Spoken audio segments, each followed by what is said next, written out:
Educação à distância, mudando realidades.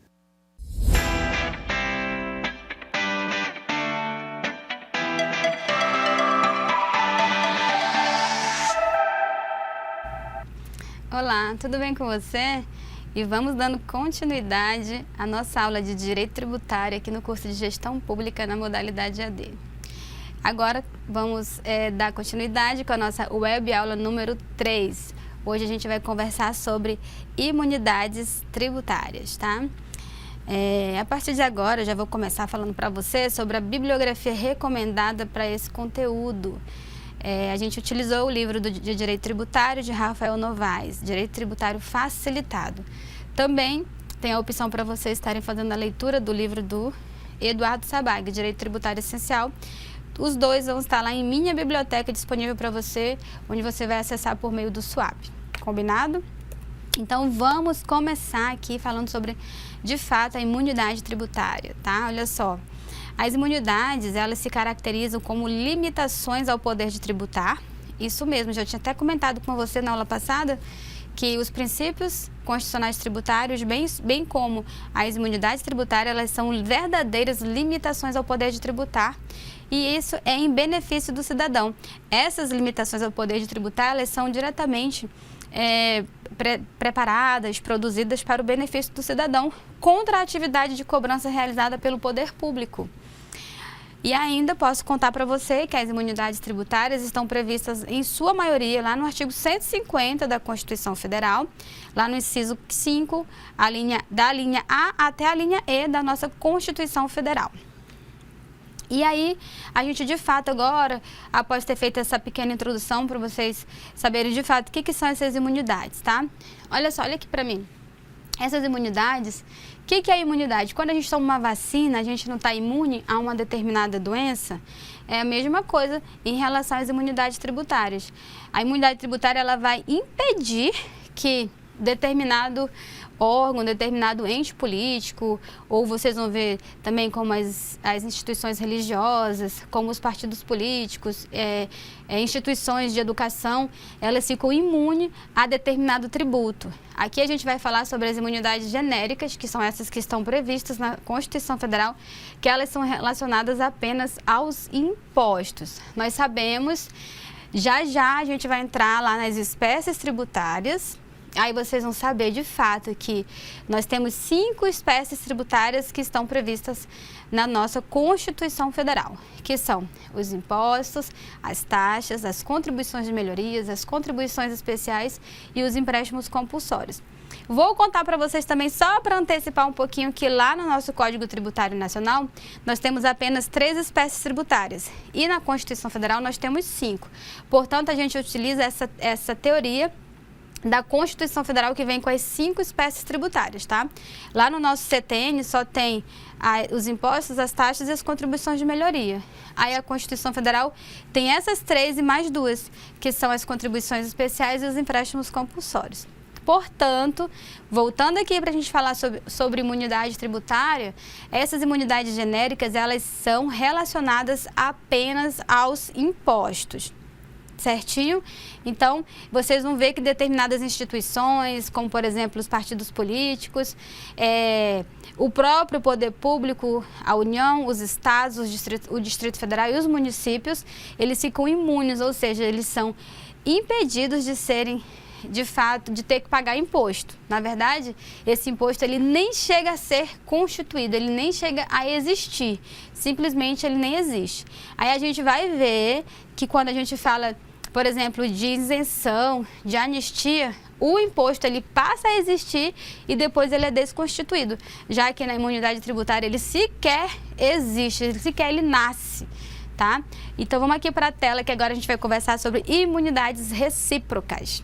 Olha só, a imunidade recíproca ela está prevista lá no artigo 150, no inciso 6º da Constituição Federal, na linha A.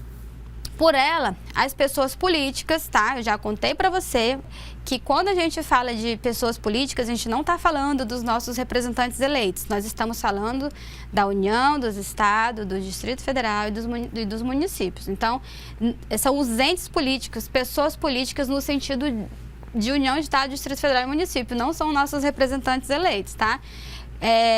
Em momento algum aqui no estudo da nossa disciplina eu vou estar falando dos políticos, não. São os entes políticos, pessoas políticas, combinado? Só esse detalhezinho para a gente ficar tranquilo na nossa interpretação do conteúdo da disciplina. Voltando aqui para a tela. E aí, por elas, os nossos entes políticos não podem tributar-se reciprocamente por meio de impostos. Percebam, está destacado aí no nosso texto a palavra impostos. Por exemplo, se a União for proprietária de imóvel urbano, o município, tá, onde esse imóvel está situado, ele não vai poder cobrar o respectivo IPTU em razão da imunidade recíproca. Desta forma, não pode o governo do estado cobrar IPVA sobre a propriedade de veículos automotores pertencentes aos municípios e à União. Olha só. Então, por que é recíproca? Porque o município não cobra imposto da União, a União não cobra imposto do município, o Estado não cobra imposto da União, nem dos municípios, nem os municípios, nem a União vai cobrar impostos do Estado. Olha só um exemplozinho aqui. Nós sabemos que o IPTU é o Imposto Predial Territorial Urbano. Se tem um determinado órgão público que é da União, aquele imóvel, ele não vai sofrer a tributação de imposto. O município não vai fazer lançamento de imposto a respeito daquele determinado prédio, daquela determinada área. Tá, gente? Lembrando que quando a gente fala imóvel predial territorial urbano, a gente não está se referindo só a imóveis que são edificados, tá? Pode ser só o terreno mesmo. O terreno em si, ele é o imóvel. A obra que tem em cima do terreno é a edificação do imóvel. Então, quando a gente fala de imóvel, não precisa ser só uma área edificada, não. Por exemplo, se tiver um terreno aqui, por exemplo, nós estamos em Porto Velho agora, na Avenida Jorge Teixeira. Se aqui na Avenida Jorge Teixeira tiver um terreno que ele é de propriedade da União, por exemplo, o município não vai poder cobrar imposto da União desse determinado terreno, tendo edificação ou não, tá? Então, por que eu estou contando isso para você? Porque muitas vezes quando a gente fala assim, não vai cobrar porque imóvel predial, territorial urbano, então assim, as pessoas já pensam assim que tem que ter uma edificação. Não, independente de ter edificação, é um imóvel da União que não vai poder sofrer a cobrança de impostos, tá? Voltando aqui para a tela. O objetivo pretendido seria evitar a utilização dos impostos como uma forma indireta de intervenção na autonomia dos entes federados, tá? Ou seja, impedir, por exemplo, que a União utilizasse seu poder de tributar com os impostos para forçar algum posicionamento político de determinado estado da federação. Então, foi essa a intenção do legislador quando ele resolveu fazer essa questão da imunidade recíproca, tá? Foi um dos motivos, tá? Então, a doutrina, ela apresenta esse fator como um dos motivos que mais marcam dentro do objetivo da criação dessa imunidade recíproca, ok? Ainda falando de imunidade recíproca, tá? Essa desoneração também será estendida para alcançar as autarquias e fundações públicas, tá? Instituídas e mantidas pelo poder público no que se refere ao patrimônio, à renda e aos serviços vinculados às suas finalidades essenciais ou delas decorrentes, tá? Então, lembrando que tem que ser vinculada às finalidades essenciais, tá? Por exemplo, o INSS, que é uma autarquia federal, né? O INSS, por exemplo, ele é do poder público, administração indireta, portanto, se ele estiver vinculado aos serviços essenciais, às finalidades essenciais, ele está ali prestando um papel, que é uma função na verdade, uma função decorrente do poder público, uma função que é de competência do poder público, portanto, ali o INSS, por exemplo, ele não teria que estar pagando IPTU, por exemplo, ou algum outro imposto em relação a essa questão da imunidade recíproca, porque ele está ali vinculado a finalidades essenciais do Estado. Isso a gente pode conferir lá no artigo 150, parágrafo 2º da Constituição Federal. E aí a lógica é bem simples. A imunidade visa proteger o patrimônio, visa proteger a renda e serviços que possam colaborar com a realização de toda a estrutura administrativa na prestação de serviços públicos. né? E aí eu vou contar para vocês um pouquinho aqui sobre as imunidades recíprocas das empresas públicas e sociedades de economia mista, tá? Agorinha, ó, voltando aqui na tela, eu comentei com vocês sobre a autarquia e as fundações públicas que são mantidas pelo poder público, tá? Agora eu vou comentar com vocês sobre empresas públicas e sociedade de economia mista. É importante que vocês saibam que, ainda que enquadrada como empresas públicas ou sociedades de economia mista, estaríamos diante de verdadeiras prestadoras de serviços públicos típicos das pessoas jurídicas de direito público. E como tal, também passam a gozar da imunidade recíproca, tá? A gente sabe que na sociedade de economia mista tem dinheiro público e tem dinheiro privado.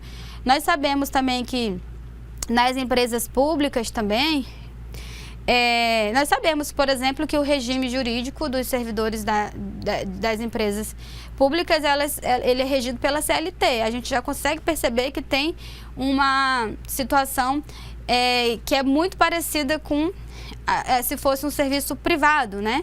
Como, por exemplo, ó, a empresa de Correios e Telégrafos, que é serviço postal, e Correio Aéreo Nacional, estão elencados como de competência da União. Ou seja, lá no artigo 21, no inciso 10 da Constituição Federal, fala que a empresa brasileira de Correio e Telégrafos é um serviço postal e Correio Aéreo, e é uma atividade de competência da União, tá?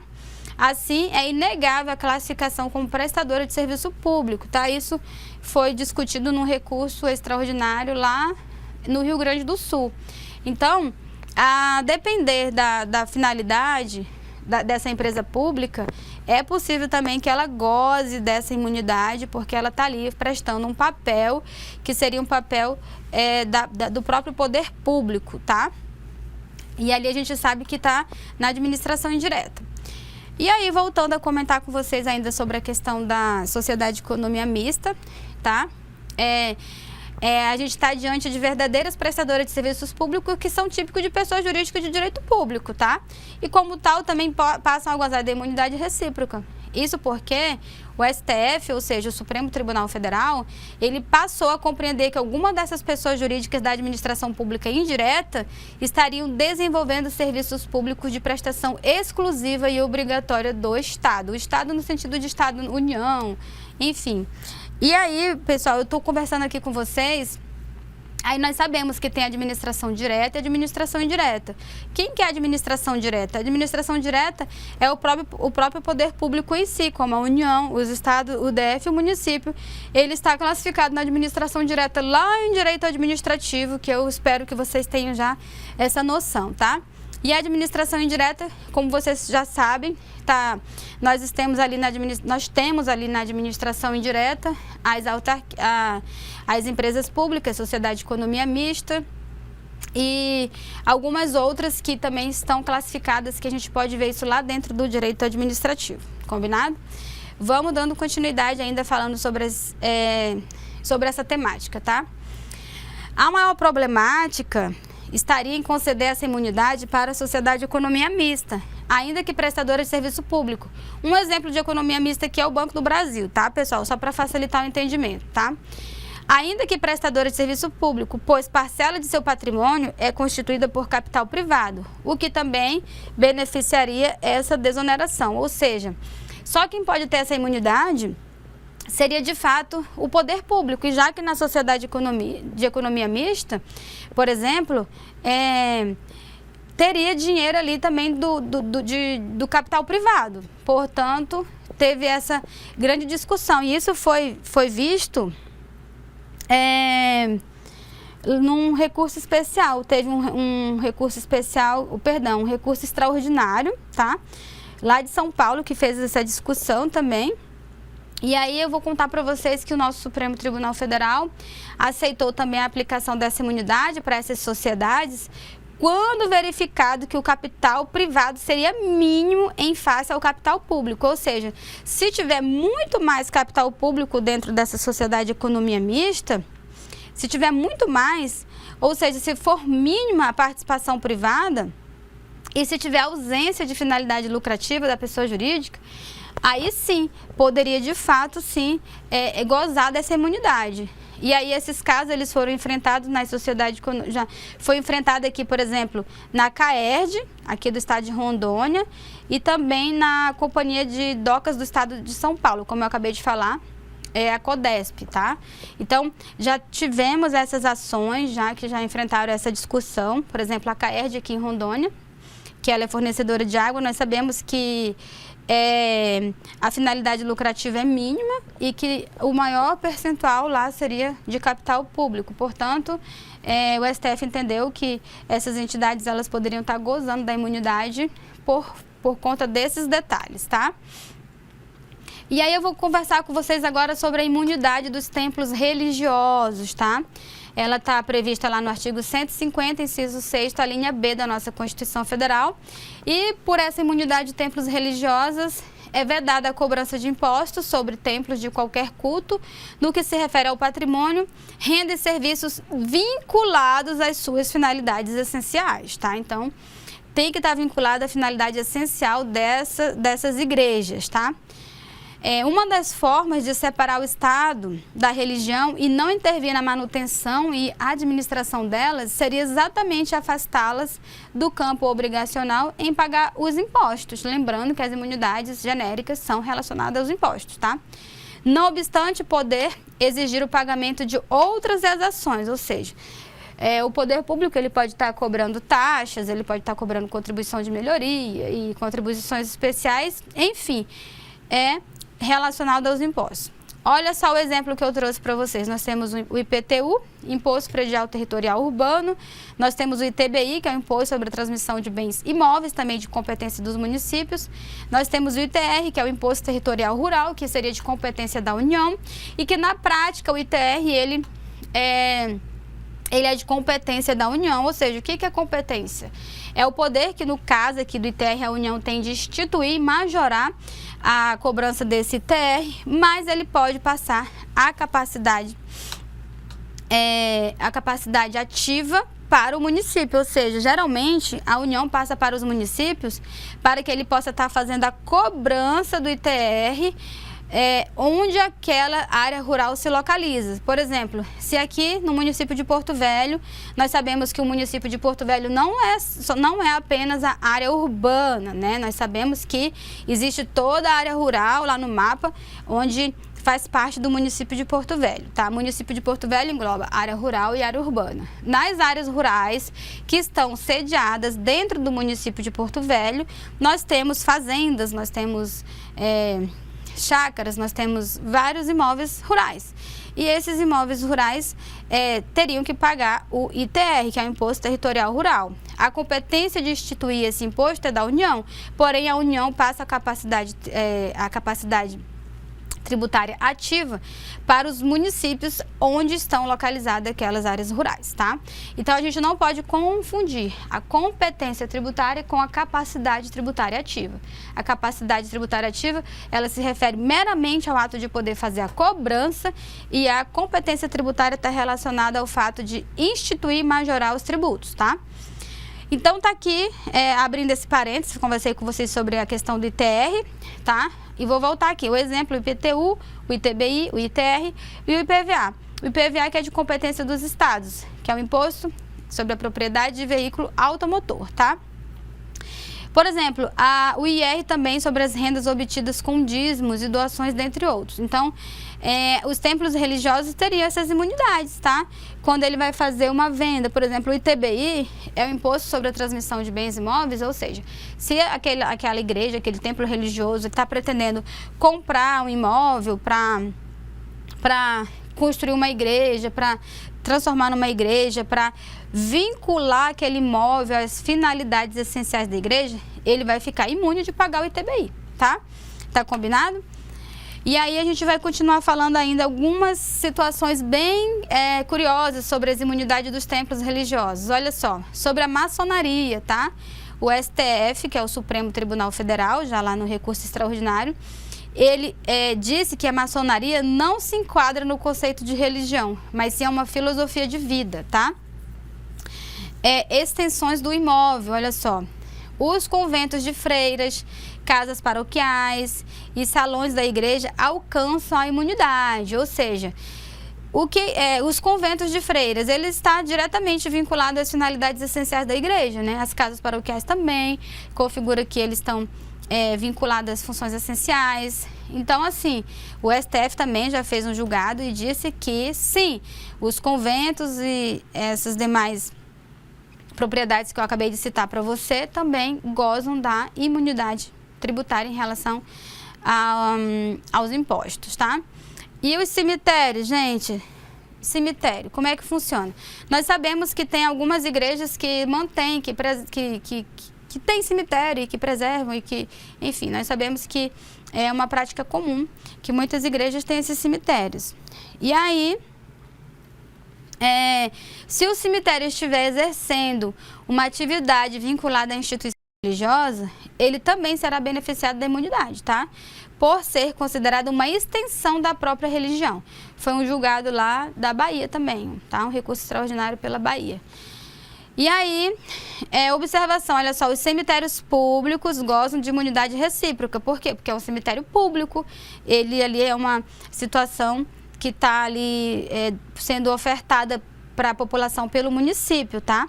E lembrando que os cemitérios particulares não gozam, não se beneficiam dessa imunidade tributária, porque ali a gente sabe que os cemitérios particulares, eles são particulares e ali existe uma finalidade lucrativa, tá? E aí vamos falar agora de imunidades não autoaplicáveis. Olha só, artigo 150, inciso 6º, a linha C da nossa Constituição Federal. Eu vou contar para vocês por que a gente está chamando aqui de não autoaplicáveis, tá? Tem doutrina que fala não autoaplicáveis e tem doutrina que não fala, vai depender da doutrina. Mas como a gente está seguindo o PPC do curso, onde ele foi construído com essa temática, a gente vai trazer aqui para vocês explicar por que não autoaplicáveis. Porque elas necessitam do preenchimento de certos requisitos para se enquadrarem na regra dessa desoneração de impostos. Ou seja, não é porque, por exemplo, aqui é um partido político, não é porque é uma entidade sindical dos trabalhadores, é uma entidade de educação que, de repente, ela já vai estar gozando dessa imunidade, não. Ela precisa preencher certos requisitos, ela precisa estar, de fato, com toda esses pré-requisitos preenchidos de forma adequada e de forma completa para ela poder estar gozando dessa imunidade. É por isso que é não autoaplicáveis, porque elas dependem de uma situação para de fato estar gozando dessa imunidade tributária. Vamos ver o que a linha C do artigo 150 lá do inciso 6º fala. Olha só. Patrimônio, renda ou serviço dos partidos políticos, inclusive suas fundações, das entidades sindicais, das entidades sindicais dos trabalhadores, das instituições de educação e de assistência social sem fins lucrativos, atendidos os requisitos da lei. Então, vocês percebam que a gente destacou aí atendidos os requisitos da lei, para poder contar para vocês que por causa da parte final desse artigo, dessa linha C, é que ela é classificada pela doutrina como não autoaplicável, porque ela depende de algumas situações para estar, de fato, acontecendo. Olha só, quais são essas regras, esses requisitos? Vamos lá. Essas entidades que são os partidos políticos e as suas fundações, como eu acabei de ler lá na redação do artigo 150, as entidades sindicais dos trabalhadores, as entidades de educação e as entidades de assistência social sem fins lucrativos, elas não podem, olha só, distribuir em qualquer parcela de seu patrimônio ou de suas rendas a qualquer título, tá? Esse é um requisito para ela poder, de fato, estar sendo enquadrada com a imunidade de impostos, tá? Elas precisam aplicar integralmente no país, aqui no Brasil, os seus recursos na manutenção dos seus objetivos institucionais. Elas não podem pegar os seus recursos e mandar para fora do país, não pode. Se fizer isso, ela já não goza da imunidade tributária. Elas precisam manter a escrituração de suas receitas e despesas em livros revestidos de formalidades capazes de assegurar sua exatidão. a existência de imunidade tributária, ela desonera a obrigação principal do pagamento do tributo, tá? Mas não retira o dever do contribuinte de permanecer cumprindo as formalidades das obrigações acessórias, de certidões, de livros, de escrituração. Então, olha só aqui para mim. Vamos conversar um pouquinho aqui sobre essa questão de obrigação principal e obrigação acessória. Na aula passada eu falei um pouquinho, mas vamos relembrar. A obrigação principal, ela está diretamente relacionada com o fato de pagar o tributo. E a obrigação acessória, ela está relacionada diretamente com o fato de aquela entidade ou qualquer contribuinte, no caso, de ele manter as escriturações em dia, como está aqui para vocês na tela. Ele tem que manter as escriturações em dia, ele tem que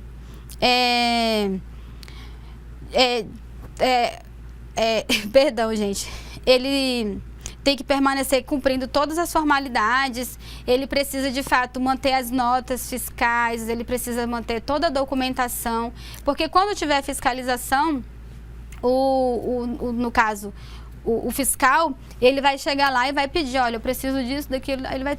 E o contribuinte tem que apresentar todas as notas fiscais, tem que apresentar a escrituração dos livros, ele tem que apresentar todas as certidões. Então, manter essa documentação em dia é relacionada com a obrigação acessória. Obrigação principal é pagar e obrigação acessória é manter toda a documentação necessária em dia. Bem simples assim, tá? Vamos aqui na tela dando continuidade, tá? E aí eu conto para vocês que qual o objetivo dessas imunidades não autoaplicadas, tá? Essas instituições se beneficiam da regra imunizante como forma de prestigiar o campo de atuação social de cada uma delas, né? Nós sabemos que os partidos políticos, ele têm a sua finalidade lá, como a democracia, né? Já eu vou entrar em detalhes de cada um para vocês. Temos as entidades sindicais dos trabalhadores também, que tem o campo de atuação social, as entidades de educação e as entidades de assistência social sem fins lucrativos. Então, olha só, vamos conversar agora sobre cada uma delas. Os partidos políticos e suas fundações, eles passam a gozar dessa imunidade como forma de prestigiar o elemento democrático e republicano do pluripartidarismo, elencado ao nível constitucional, que a gente pode ver lá no artigo 1º, inciso 5º, e também no artigo 17 da Constituição Federal.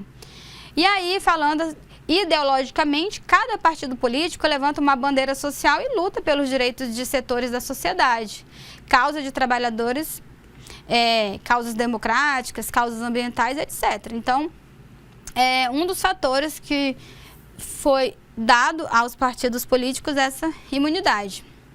E ainda, a incidência de impostos prejudica a autonomia desses partidos, já que poderiam ser utilizados como mecanismo indireto dos partidos de situação para pressionarem aqueles de oposição, prejudicando os princípios da democracia. Então, foi tudo pensado na hora de conceder a imunidade aos partidos políticos, né, desde que eles cumpram aqueles requisitos, está relacionado diretamente à questão do pluripartidarismo, à questão da democracia, às questões ideológicas das classes, das causas dos trabalhadores, tá? E aí, se tivesse a incidência de imposto, de fato, iria estar prejudicando essa atuação dos partidos políticos, e também essa questão dos impostos poderia ser utilizado como um mecanismo para pressionar determinados partidos, tá? Aqueles partidos mais fortes, aqueles partidos da situação, poderia estar prejudicando outros partidos, tá? Vamos falar ainda sobre as entidades sindicais dos trabalhadores. Eles se beneficiam, tá, com essa imunidade dos impostos, objetivando prestigiar a união da categoria, tornando mais fáceis e efetivas as reivindicações de melhoria nas relações de emprego, tá? Então, tá aí o fundamento bem objetivo em relação às entidades sindicais dos trabalhadores, tá? E aí, vamos falar um pouquinho sobre as entidades de educação e assistência social sem fins lucrativos, tá? Elas beneficiam-se dessa imunidade porque estariam exercendo atividades sociais, tá? Ou seja, seriam responsabilidades próprias do poder público, ou seja, prestar educação e assistência social é algo que é um dever próprio do poder público, tá? Aliada à ausência da finalidade de lucro, ou seja, se tiver objetivando ganhar lucro, não vai ter imunidade, ou seja, se ela estiver ali por uma questão, própria apenas de função social, aí sim, tais instituições estariam atuando no reforço dos direitos sociais e prestados pela máquina pública, ou seja, ela tá ali fazendo tá ali dando uma ajuda ao poder público. Portanto, se ela estiver ali trabalhando sem a finalidade de obtenção de lucro, se ela estiver ali de fato para estar exercendo uma atividade social, ela vai estar sim sendo beneficiada pela imunidade, tá? Olha só o exemplo: instituições privadas de educação sem finalidade lucrativa, casas que cuidam de portadores de necessidades especiais, asilo para as pessoas idosas e hospitais filantrópicos. Então, são exemplos de instituições que que podem sim ser beneficiadas pela imunidade em relação aos impostos, porque elas estão ali fazendo uma atividade que seria própria do poder público e elas não visam lucro, tá? E aí vamos falar agora um pouquinho sobre a imunidade de imprensa, que está lá no artigo 150, inciso 6º, a linha D da nossa Constituição Federal, tá? A imunidade de imprensa tem por regra retirar a incidência de impostos sobre os livros, jornais e periódicos e o papel destinado à sua impressão, tá? Essa imunidade, ela visa proteger direitos sociais constitucionais de acesso à divulgação da cultura, afastando a incidência de impostos como forma de baratear a aquisição de livros. Também vai estar barateando a aquisição de jornais e periódicos por parte da população. E aí vai estar estimulando a expansão do pensamento, tá? E aí, ó, apenas aplica-se esse benefício aos veículos de cultura e o papel utilizado em sua confecção, tá? Existem alguns julgados em relação à tinta, em relação às máquinas que produzem, mas aqui, para a gente não se aprofundar muito e a gente, de fato, conseguir passar para vocês de forma mais objetiva e mais prática, aí o que é bem sedimentado em todas as doutrinas é que aplica-se esse benefício ao veículo de cultura e o papel que é utilizado para a sua confecção, tá? Existem outros julgados, existem várias situações, mas a gente não vai se aprofundar aqui, vamos trazer a parte que interessa para vocês nesse momento do estudo de vocês, tá? E aí eu vou conversar com vocês sobre imunidade e isenção, tá? É diferente, tá? A gente não pode confundir a imunidade, já contei para vocês um pouquinho lá no comecinho da aula, que a imunidade ela nem chega a sofrer o lançamento, tá? Olha só, a imunidade se caracteriza como uma regra de competência negativa, tá? Ou não incidência que é prevista na própria Constituição Federal, que protege determinadas pessoas ou bens contra o poder de tributar. Já a isenção, existirá a hipótese de incidência, tá? Ou seja, vai ter uma lei dizendo se praticar aquele fato gerador, vai estar, de fato, constituindo uma obrigação tributária que pode ser constituída por meio do lançamento do crédito tributário, né? E aí, olha só, na isenção existirá a hipótese de incidência, mas por ato infraconstitucional, ou seja, por ato da lei, não ocorrerá o lançamento tributário. Ou seja, lá na Constituição Federal, quando a gente fala de imunidade, a própria Constituição ela já fala, ó, tá imune disso, daquilo outro. Não precisa nem fazer lei para dizer que tem aquela imunidade, porque o próprio texto constitucional, ele já tem aplicabilidade direta daquela situação. Já na isenção, vai ter uma lei infraconstitucional, ou seja, uma lei que está abaixo da Constituição, que vocês já viram lá na disciplina de Direito do Estado sobre hierarquia das normas. Então, a isenção, ela vai ter a lei dizendo, né, mas por ato infraconstitucional não ocorrerá o lançamento, ou seja, o auditor fiscal não vai fazer aquele lançamento por conta que tem uma lei que diz que está isento daquela tributação, tá? E aí a gente vai falar sobre um pouquinho da alíquota zero em relação a essa temática. Olha só, em situações pontuais, o poder público modificará a carga tributária pretendendo estimular ou desestimular alguma atividade, tá? Portanto, poderá reduzir para zero a alíquota de determinado tributo, gerando como resultado crédito tributário também em montante zero. A semelhança dos institutos fica apenas na ausência de valores, tá? Para vocês não confundirem aqui com a isenção, tá? Ó. A semelhança dos institutos fica apenas na ausência de valores a serem pagos aos cofres públicos, pois detém diferentes características. Ó.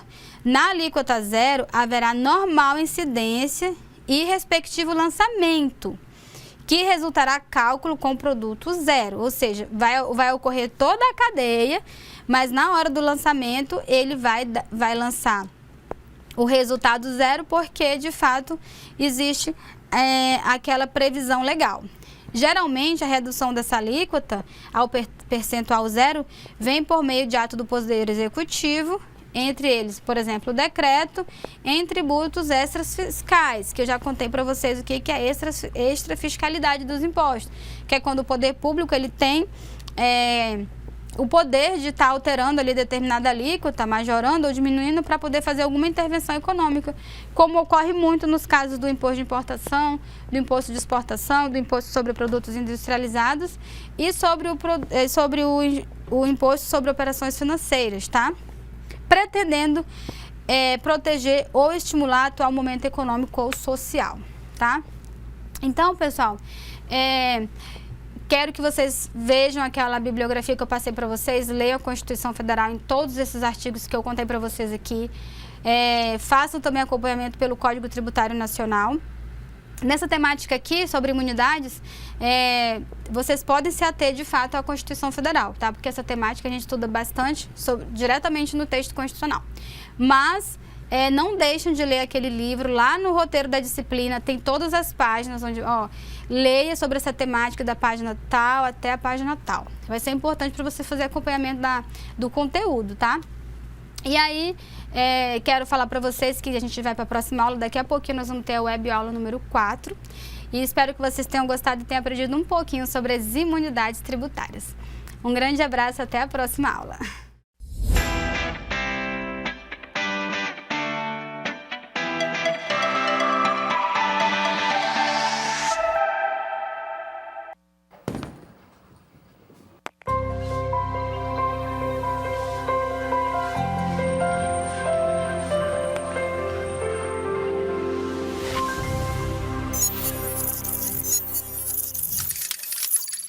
Educação à distância, mudando realidades.